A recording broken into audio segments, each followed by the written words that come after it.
Blessings. Crawford Ashley here, the spiritual boxer, and I'm talking about boxing.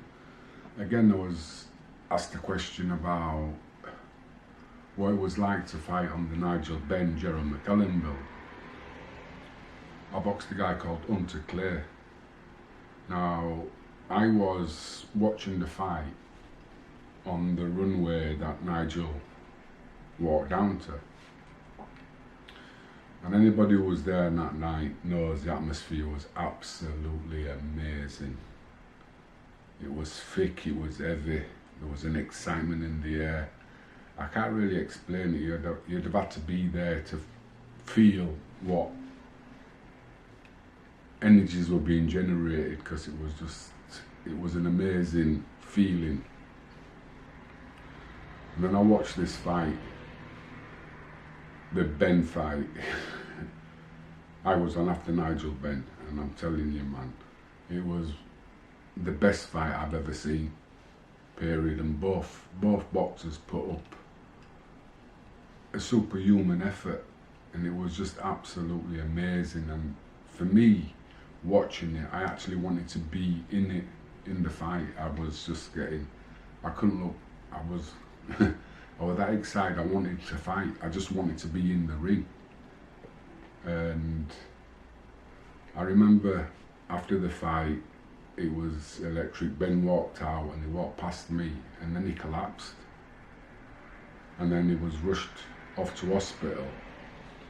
And then the kind of like atmosphere started going downhill. Gerald was still in the ring. And then I remember they only had one ambulance.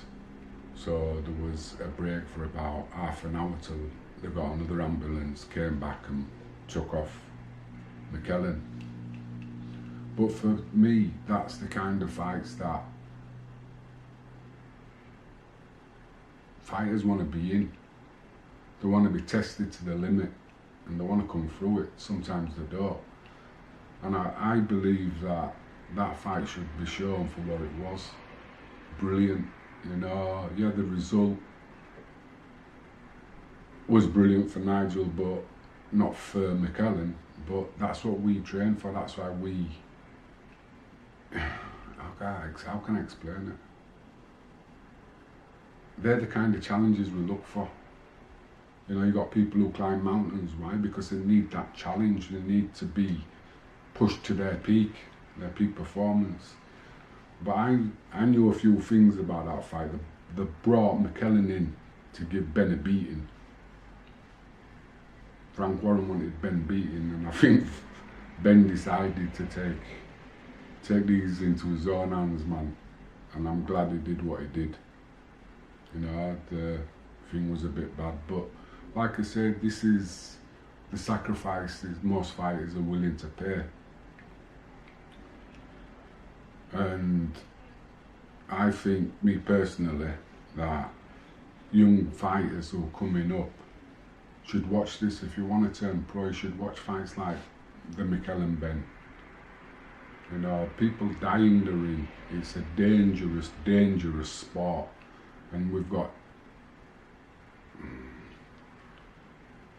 too many egos involved who are getting hit. You know what I mean? Trainers and promoters and managers and matchmakers who are making stupid fights. You know what I mean? And people get hurt. And when you see two people at the top of the game going at it, you understand why. And I believe, me personally, believe that's what's wrong with boxing at the moment. There's too many easy hand-picked opponents, and I think matchmakers have a lot to do with it. I was talking to Tony, and I had an idea about promoting shows, so I've just left it with him. But for me, it'd only be for unbeaten fighters, and it'd be called Somebody's Zone Must Go. Somebody's Zone Must Go. Yeah. And I think you'd get fighters signing up for that. You know, because we want to test, we want to know how good we are. And if we can start putting on even match fighters, we're going to get a new generation coming through. And I believe that's what we need. We need to set up something between amateur and the pro game, because there's something that's being lost in transitions between amateurs and pros. Every 4 years we're waiting for these Olympic elites to come through to move on to the pro game. But it doesn't seem to be happening. It seems to be more media-based, YouTube-based and ticket selling. And we've got to keep our ticket sellers winning. No. If the ticket sellers, they're going to sell tickets whether they win or lose. People come to see the performance, the fight, the spirit, the soul, whatever it is. I don't know. But I felt great. I didn't know, even if I'd have known what had happened to McClellan, I'd have still got in the ring. You know, but I think it might have affected Hunter Clay differently, because if you see the fight, I hit him in his belly and he catches his eye, holds his eye like that and gives up. So to me, some people don't want to be in them kind of battles and they want out. That's fine. And some do, and that's fine. Anyway, I hope you enjoy it. A little story about that, just answered another question. And my boys are fighting on the 12th of November at the Aurora Suite in Woodhouse. You know, tickets are 25 quid. It's a Friday night. It's a good night out. It'll be a good show.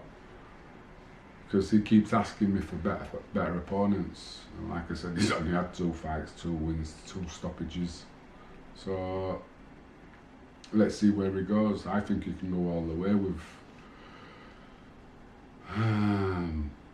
the right opportunities and the right people behind him, because this game's full of sharks and I'd like to get back to where it was, the honour. You know, I was reading one on Facebook about a referee, and when he got to a show, the promoter was telling him what the results were going to be, and he just walked out on the show. Now, if I was putting on a show, that's the kind of referee I want. Somebody who's impartial and gives the fight to the winner, not to who the promoter wants. Anyway, till next time, if you like the vibe, please subscribe.